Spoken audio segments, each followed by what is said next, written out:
Steve Kerr says Jimmy Butler brings the it factor to this team. What is the it, and how does Butler compare to Andrew Wiggins? That's on today's Locked On Dubs. Who cares now? Because I'm here, and I would like to think that I am wanted here. Most importantly, he a dog. We got 4 championships. You are Locked On Warriors, I know Jimmy drinks great wine. your daily Golden State Warriors podcast. Part of the Locked On Podcast Network. Speculation is just what it is now. Your team every day. Howdy, everyone. What is the good word? Welcome to Locked On Warriors. We appreciate you for making some time for us in your day. We're part of the Locked On Podcast Network, your team every day. Ways that you can check out the show. YouTube, we are always free and available, never behind a paywall, and wherever you get your audio podcast. Today's episode is brought to you by FanDuel. Right now, new FanDuel customers can get $150 in bonus bets if your first $5 bet wins. Now's a good time to tell you that we have a newsletter. You can have that delivered right to your inbox with all the Warriors news, notes, and nuggets you need at LockedOnDaily.com. LockedOnDaily.com for that free Warriors newsletter. My name's Charlie Walter, formerly of 95.7 The Game. That's the flagship of the Golden State Warriors in the Bay Area. Was a talk show host for them and covered the team for CBS News Bay Area. Call letters KPIX. My partner on the show today, Mike Loginoff, played his basketball, a San Mateo native, played his basketball at St. Ignatius, and after a standout career, now he'll tell you it wasn't standout, Chuck. I averaged just 6-7 points per game. But anytime you play at the Division III level, like Wendell Carter, you're a standout player. What's going on, my man? Chuck, it's good to be back. The Dubs are on a little all-star break, but we don't take any days off here, so we're back at it, grinding away, and excited to be back. I had to mention the Wendell thing. You were at the game. D3 Wendell. D3 Wendell. D3 Wendell. You were at the game against the Magic. You had courtside seats, and he apparently was getting pretty frustrated with you saying he's D3 all game. So next time he comes to the Bay Area, he's probably going to drop 40, and you could thank Mike for that. Well, everyone needs to know it so they can say it too. We'll get the whole get all of Chase chanting it. On today's show, Jimmy Butler versus Andrew Wiggins. What does Butler bring to the table that Andrew Wiggins just didn't? What is the new ceiling for the Golden State Warriors? We can get into the floor as well. The Dubs role players, Moses Moody, Brandin, Podziemski. I also want to talk a little Trace Jackson Davis because he has been on a milk carton as of late. That is what we're getting into on today's show. But first of all, I guess it's your first chance to react to Jimmy Butler being a Golden State Warriors. The last time that we did a show, we were convinced it was Kevin Durant, right? There was so much smoke that KD was going to be a Warrior. This is 24 hours before the trade was made to get Jimmy Butler. So we all know the serious talks that the Warriors had to get Durant. We've now heard that KD just didn't want to get traded during the regular season. It wasn't like he was 100% opposed to some sort of reunion with the Warriors. It was more so just like, I'm happy in Phoenix and I have a contract here and I'd rather not be traded. So we turn our attention to Jimmy Butler, who's led the Warriors to a 3-1 record and 10 seconds and a few calls away from a 4-0 record right before the All-Star break. But we don't really know what this team's ceiling is. Now, 196 hours ago or 248 hours ago, whatever it was before Butler was on this team, the ceiling was just like, if this team can sneak into the playoffs and win a few games, maybe they get the right matchup against like the Rockets, they can win a series. But there was no serious talks about an NBA championship. They were just missing a piece or pieces. They get this piece. Is this piece enough? Well, so I think initial reaction to the Jimmy trade, because we were looking at all the smoke for KD, apparently not too much fire, not too many embers, and that just came down to the human level aspect. He didn't want to leave Phoenix, and that makes sense. He's happy there and doesn't want to uproot his life. C'est la vie. We sometimes forget that, right? As talk show host guys, we talk about as if it's just 2K, right? Exactly. Just ship him, he's fine. But they're human beings. They got things going on. It was the same thing that happened with Lowry Markkanen Packing over the sucks. summer. Yeah, and no one likes packing. It's the worst. And I mean, Markkanen, the same thing over the summer, right? He's like, well, actually, we're happy in Utah. We don't necessarily want to leave. Yeah, we may not be a great competitive team here, but he was happy there, and that's important, right? So I think that was just the human factor there for KD a little bit. But when we had talked about Jimmy a lot earlier in the season, and then I think we both kind of shied away, and I even talked about this on KMBR with Carrie too, was kind of shying away from Jimmy given what we were hearing. He didn't want to come to the Dubs. He was disgruntled. He was kind of tearing another team apart. But when we look at what we traded to get Jimmy and what the Warriors gave up to get Jimmy, it really makes sense because, I think you and I, Carrie and I, the rest of the people that I speak with there was hesitation thinking, okay, we have to give up Wiggins and Kuminga to get Jimmy Butler. I mean, that's just a non-starter. You're giving up your wing depth. You're giving up youth. You're giving up potential in JK. And as we both talked about, some people don't like it, but we see JK as having an all-star potential, not necessarily being a foundational star to build, a franchise around, but being a very good NBA player over the course of his career. And so giving up Wiggins and JK and some other pieces as well as draft picks didn't necessarily make sense.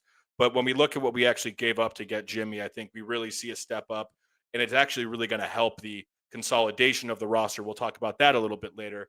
But when you just look at comparing really Jimmy Butler to Andrew Wiggins, the comparison that I like to think about there is really, Wiggins, who was playing great basketball. I think he was having a resurgence year after his past couple of funky ones, given what was going on the family front for him. But the difference between Andrew Wiggins and Jimmy Butler is Andrew really lets the game come to him. He attacks when there's an advantage for him, whether that's a closeout and then he attacks off the bounce. But he really lets the game come to him. Whereas Jimmy, as we've seen in these first 4 games, he imposes his will on the game, right? He affects it by getting to the free throw line, even though right now he doesn't, he said himself, his jump shot's off because he's kind of out, doesn't necessarily have his legs. He's kind of out of rhythm a little bit. That will improve over the next, 5 to 10 games. But still, he's gotten the free throw line 14 times in some games. He's, hunting opportunities to attack in the post and, really imposing his will on the game on the defensive end too, even though he's not necessarily feeling, as fluid as he is on offense. So that's really the difference between him and Wiggs, I think, is just the fact that Wiggins really lets the game come to him and attack in space and attack in spots, whereas Jimmy has the capability to impose his will on the game and affect it at, a more kind of impactful level. You think Andrew Wiggins is going to take a step up in Miami with his new role down there? Or do you think he was the best he ever was in a Warriors uniform? I don't necessarily see Andrew outperforming the way he was playing this season for the Warriors. I kind of think that you'll see him maybe get to 17, 18 a game, but equally without the spacing that he would get on the Warriors with Steph and whatnot, I think we're going to see him probably take somewhat of a step back, frankly. What is the Golden State Warriors ceiling the rest of the way? And I'm talking regular season, not playoffs. How high can they get in the Western Conference standings if they were to go on a heater? We're going to debate that coming up. Destroy Jimmy and Domino's. I know Jimmy drinks great wine. NBA fans, get ready. They swoosh, you save. Thanks to Dash Pass, every time a player drops 50 or more points in a game, you score huge deals the next day. It's simple. When a player scores 50 or more in a game during the 24-25 NBA regular season, Dash Pass members get 50% off an order up to $10 off the next day from noon to midnight. Whether it's the game day feast, whether it's a late night craving, whether it's lunch on the go, or just fueling the next game you watch, there is always something with Dash Pass. Get ready to save. When a player scores 50 or more in a game, Dash Pass members get 50% off an order the next day, up to $10 off. Just use promo code NBA50 from noon to midnight after a 50-point game on eligible orders at participating merchants. Must have an active Dash Pass account. Terms apply. Visit DoorDash to learn more. Who can stop Steph Curry? Hopefully we'll never find out.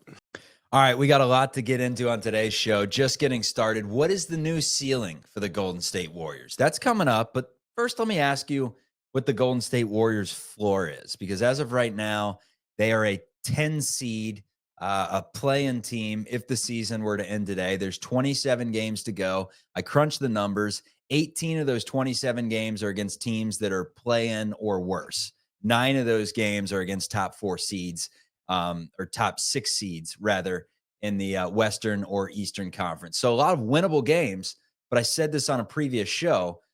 Sure, San Antonio is winnable if you don't blow a 17-point lead. Sure, the Raptors are winnable if you beat them.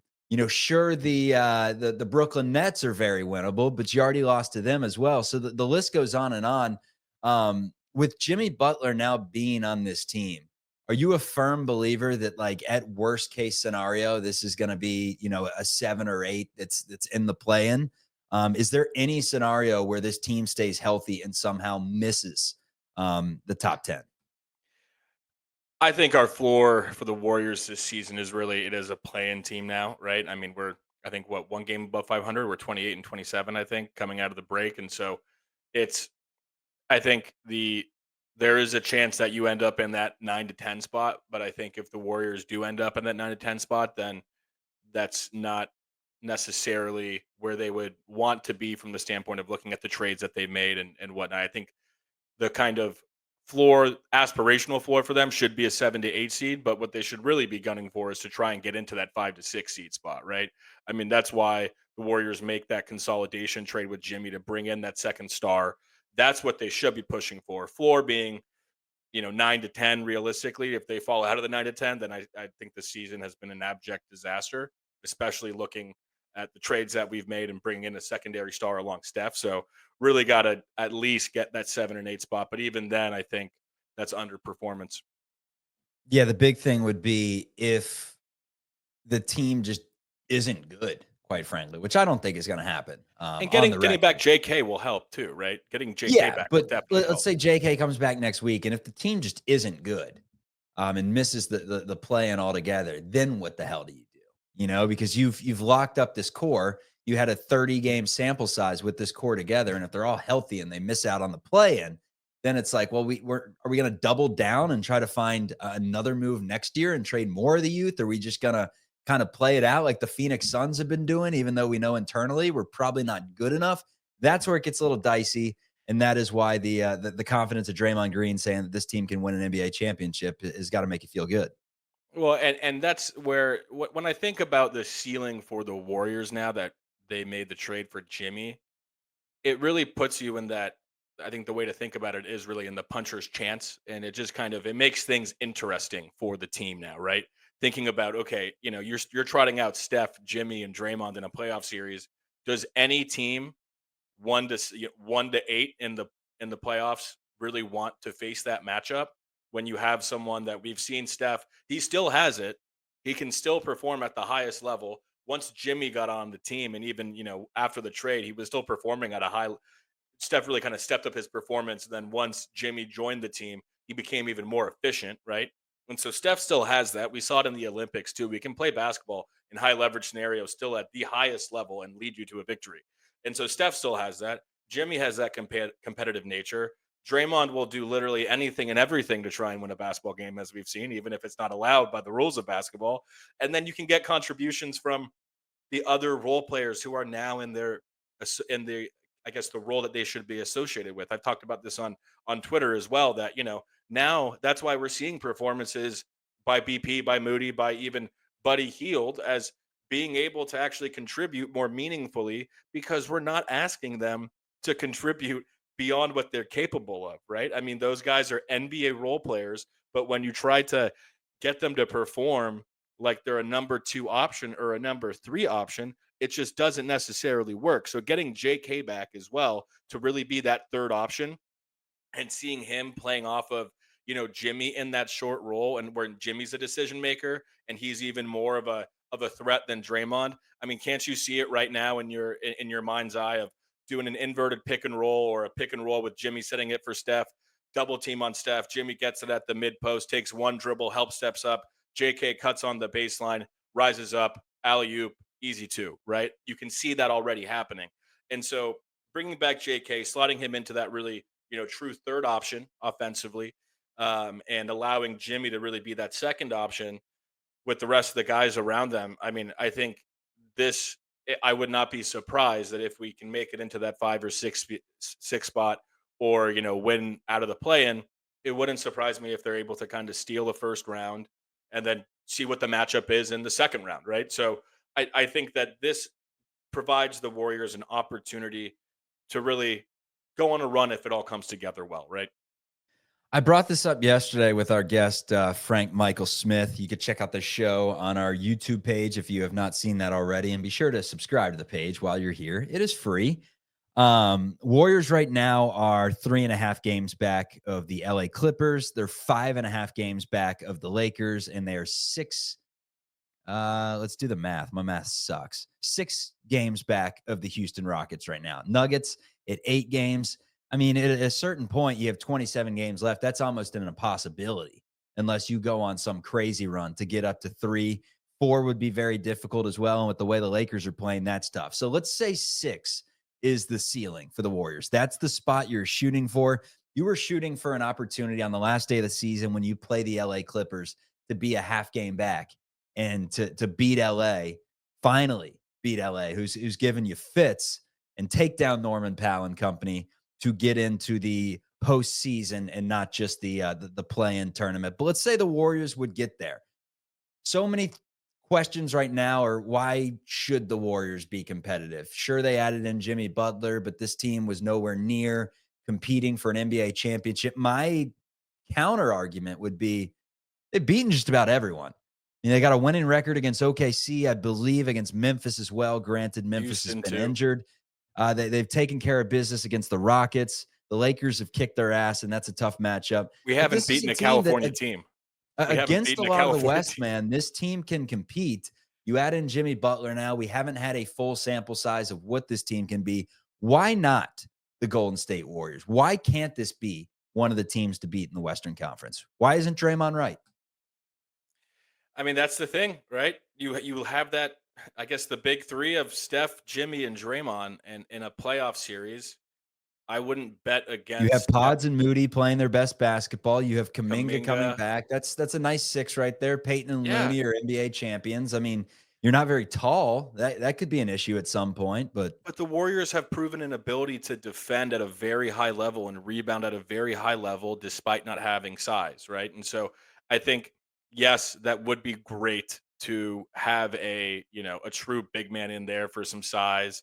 But, Quentin Post, we've seen him play well in spurts too, right? I'm not saying he's the answer, but I did say also don't trade for Vucevic. And what have we seen from Quentin Post? We've seen some pretty good production, so I'll keep the receipts. But I think that aspect of lack of size, yes, it would be great to have, but I think the Warriors have proven an ability to win games without that, and to still defend and rebound at a high level. So in the playoff series, if the Warriors are healthy, then it's really a crapshoot, and they have a chance to steal a couple series. And if you're a young Rockets team with a bunch of guys who are younger than us out there, 25 years and younger, and haven't played really important high leverage basketball in the NBA, do you really want to be playing against 4-time NBA champions and a Jimmy Butler who single handedly willed the Miami Heat to multiple finals appearances out of the East? I don't think you do, right? I think there's just a level of execution and a level of focus that is really earned and is something that is those are tools that you sharpen through experience, right? That doesn't just come, it's not just a given, and the Warriors have done that. They've built it into their DNA, they've done it through their performance. So I think this team is now interesting. And if you told me that this team made it to the Western Conference Finals because of some great matchups and some great execution down the stretch, I wouldn't be surprised. I wouldn't necessarily guarantee that, but I wouldn't be shocked based on the fact that they have Steph Curry, Draymond Green, Jimmy Butler, and some great role players around them.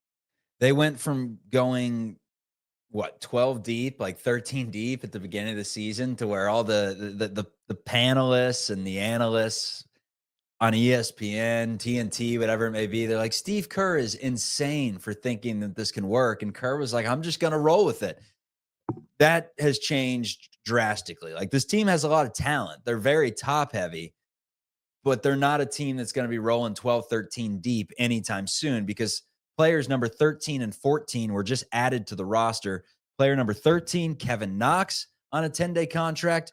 Player number 14, Yuri Collins, the former St. Louis Billiken, who is undrafted, is averaging 14 and 9 assists. A small guy, 6 foot, 190 pounds. So I guess he kind of, you lose Dennis Schroeder. and Collins slides in there at the point guard position. You already had Pat Spencer. I don't know necessarily why you bring him into the fold, but to either of those two guys, Collins or Knox, give you the slightest bit of excitement to see what they can be.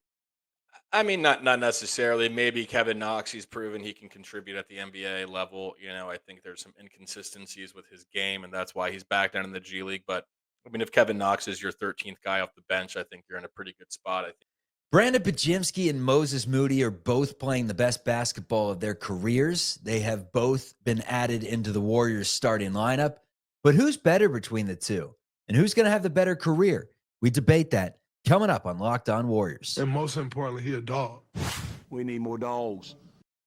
When the game tips off, the NBA action is just getting started, and there's no better place to get in on that action than with FanDuel. It is America's #1 sportsbook. With FanDuel, you can place live bets throughout the game, so even if you miss the opening tip-off or want to bet on a fourth quarter comeback, you could stay in on the action. If you're looking for a bigger payout, you can even combine your live bets into a same-game parlay.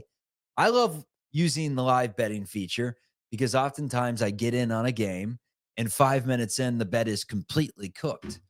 So, of course, I got to double down. And the best way to do it is with the live bets to evaluate how the game's going and then place your bet that way. Right now, new FanDuel customers get $150 in bonus bets if your first $5 bet wins. Visit FanDuel.com to join today. That is FanDuel.com for your shot at $150 in bonus bets. Make every moment more with FanDuel, the official sports betting partner of the NBA. Very, very, very happy that I'm not getting suspended no more. This is an argument we had a lot in the summer. My wife, Kylan, is a big Moses Moody stan. I am unapologetically a big Brandin Podziemski stan. I just like the way that he plays. Who's got the higher ceiling of the two? Because right now, both are playing excellent, both playing the best basketball of their career. Moses Moody, in fact, in 4, 5, 6, 7, 8, 9, 10, 11, 12. In like 13 of his last 15 games, he scored in double figures. He's averaging around 13 points during those 13 games. That dates back to the 15th, right after he returned from an injury. So Moses has been awesome. Brandon's been awesome. They were thrown in the starting lineup the last time we saw the Warriors. Probably not the lineup we'll see moving forward because of size issues where you're playing Draymond at the 5. But I think as of right now with no Kuminga, those are your 5 best players: Podziemski, Moody, Butler, Draymond, and Curry. So I like to see that. But like moving forward between Pods and Moody, because this has been a talking point. There are a lot of people that pop in our comments and say, no Pods. I mean, there was talk to get Pods down to the G League at the beginning of the year because he couldn't hit a shot. They're like, get his confidence down in the G League. Moody's kind of been a silent assassin as of late. To you, who's better in this current moment? Who's going to have a better career? I'm putting you on the spot. Put me on the spot. I think Podziemski will probably have the better overall NBA career. I think he's proven an ability to immediately contribute at a higher level than Moody has. I think Moody's taken a step this season, and he's really taken a step once he's been getting more consistent playing time. I think the contract that we got Moody on this offseason is fantastic. I think it's truly great value because Moody is going to be, I mean, if you told me that, Moody ends up being a starter level shooting guard or a very solid role player over the course of his career, I wouldn't be surprised. I think Moody's going to have a very long career in the NBA. I think the Warriors have him tied up on signed up for a very, I guess, what's the word I'm looking for? Not efficient, Team Chuck. friendly? Yeah, team friendly deal. And so with Moody's production, I think, his shooting numbers have been down a little bit while his scoring has gone up due to, more volume. His shooting hasn't been great. He's actually, I think right now his true shooting numbers is about 50% since the Jimmy trade.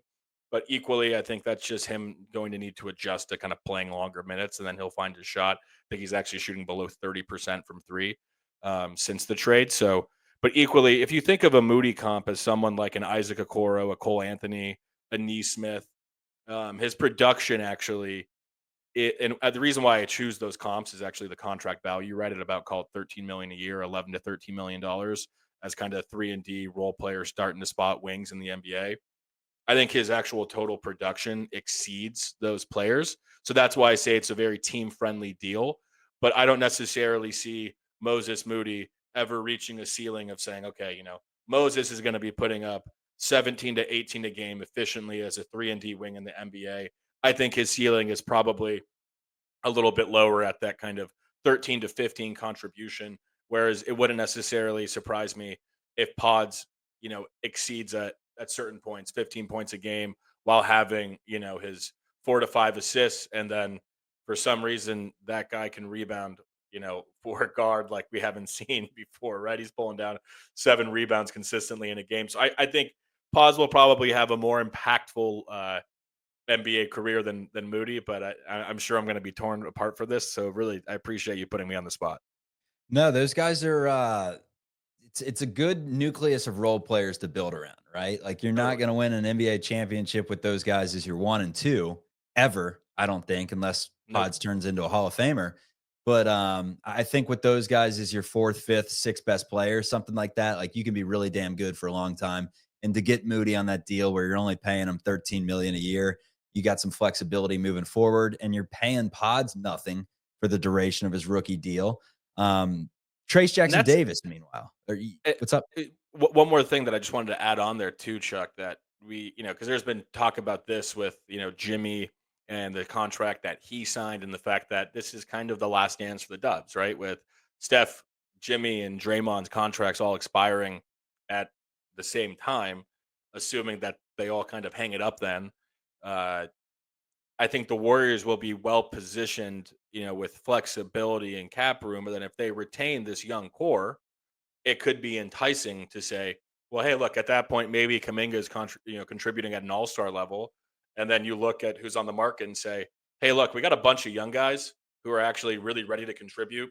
These are starter level players now.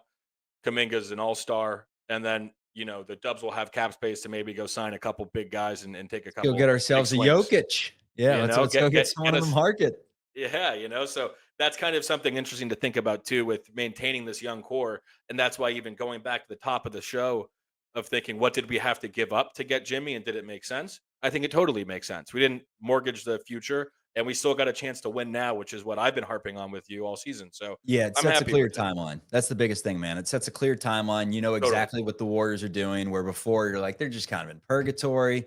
We're sitting, waiting, wondering, we're going to go into another offseason. Free agency doesn't look great in the offseason. What trades are we going to make?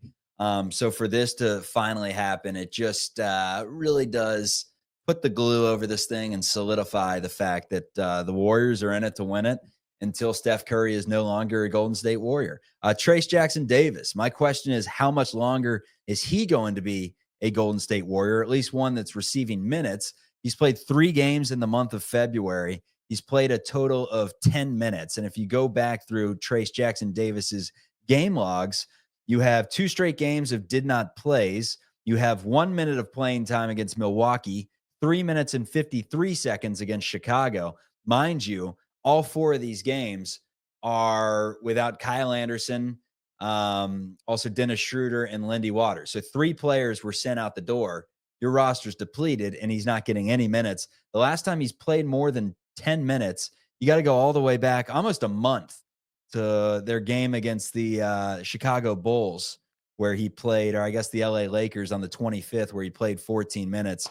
But this is someone at the beginning of the year that was playing 28, 30 minutes every single night.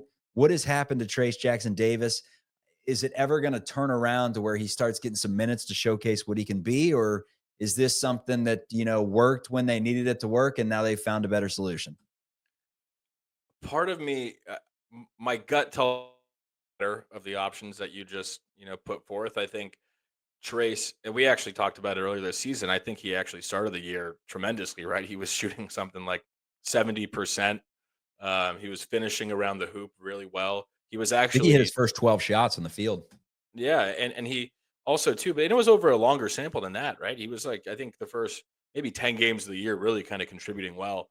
And also the Warriors were even kind of using him as the fulcrum of the offense and letting him, put the ball on the deck and make passes and be a decision maker. But then his play really fell off and he was missing. I think he ended up dropping out down to and don't quote me exactly on the number here, but around 40% from the field. And I mean, you just can't have that. But then he came back again and was in the rotation and was contributing really well, running the floor and finishing. And then all of a sudden, Steve kind of pulls him from the rotation. I think part of the reason why he got pulled from the rotation was to see what they had with Quentin Post, and just the dynamic on the floor, because of the fact that the Warriors really needed shooting and spacing, especially when Buddy Hield couldn't hit the broadside of a barn, couldn't hit the ocean if he fell out of a boat. And so I think that's part of it, is searching for that. And But remember, Looney went to the bench for a little. It's him and yeah, Anderson that Kerr said they're out of the rotation right now. These guys are professionals, but we just, as of right now, think we have better options. And that's when Trace was getting some minutes. So Kevon Looney's completely overtaken Trace's role as well. yeah, I think that's a little bit of what Steve wanted to see. How can Trace contribute, but equally, if we bring Kevon back into the rotation, how does the team look? And I think Looney is just old reliable, man. You can put him out there and you know exactly what you're going to get.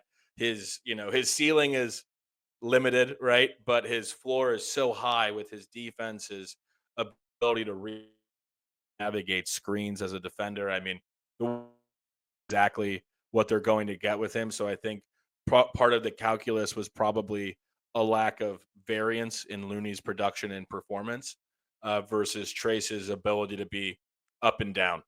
So that's probably part of it, I would imagine. Looney, you say old reliable. He's only 28, man. He's young and reliable. He's still spry, man. He's still got a lot of movement in those hips. He's playing good basketball, man. I've been extremely impressed with the way that Loon's come alive as of late, after really getting some DNPs throughout the middle course of this season. It's been a weird year, man. It's been a weird year where players just fall out of the graces of Steve Kerr and come back into the mix. Podziemski and Moody being two of those guys that it seemed like they were getting less than 10, 15 minutes a game for portions of the season. And now they're back to, above 30 minutes and being in the starting lineup. So, hey, you can't judge a team by what they're doing in December. If we were to do that, then the Warriors were one of the worst teams in basketball. But as of right now, they're playing with some positive momentum, and they clearly believe that they can put this thing together and compete for an NBA championship. And that's the Warriors. I think what we got to see out of the break here, Chuck, is a couple of extended runs of good basketball where they're winning 4 or 5 games in a row, right? And then they drop one, but then they right the ship, and then they win another 4 They to 5 haven't won in a 3 row. in a row since November. So that's exactly just win 3 in a row, get a winning streak together, and we will go from there. Exactly. Extended streaks of good basketball. Good stuff, Mike. That's Mike Loginoff. You can find him at _the Log Pod. Michael Loginoff, our guest on today's Locked On Warriors. You can find our show on YouTube and wherever you get your audio podcasts. Peace, everyone.